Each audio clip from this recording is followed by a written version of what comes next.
খাবারে অরুচি হওয়ার 4টি প্রধান কারণ। আমি আজকে আপনাদের সামনে এই 4টি প্রধান কারণ তুলে ধরবো আমি। প্রথম কারণ হচ্ছে সময় মতো না খাওয়া, অর্থাৎ আপনি যে 3 বেলা আপনার প্রধান খাবার খান, আপনি এই 3 বেলার খাবারের সময় মেনটেন করতে হবে, সঠিক সময় খেতে হবে। দ্বিতীয়, পুষ্টিকর খাবার না খাওয়া, যেমন ধরেন দুধ, ডিম, মাংস, এই মাছ, এই সমস্ত খাবার আপনাকে আপনার খাবার মেনুতে রাখাই লাগবে সপ্তাহে 2 থেকে 3 দিন 4 দিন। তৃতীয় নাম্বার, আয়রন সমৃদ্ধ খাবার না খাওয়া, অর্থাৎ আয়রন সমৃদ্ধ খাবার আপনাকে রেগুলারলি মেনটেন করে খেতে হবে।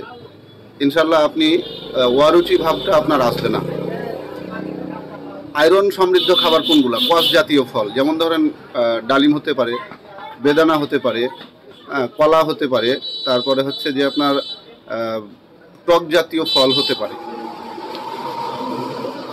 চতুর্থ নম্বর, পর্যাপ্ত পানি না খাওয়া, যেমন ধরেন আমার দৈনন্দিন 2.5 থেকে 3 লিটার পানি খেতে হতে পারে, এবং ওয়েদার অনুযায়ী আপনার শরীরে যদি পানির পরিমাণ কমে যায় তাহলে আপনার শরীরে আয়রনের ঘাটতি অথবা আপনার অরুচি দেখা দিতে পারে।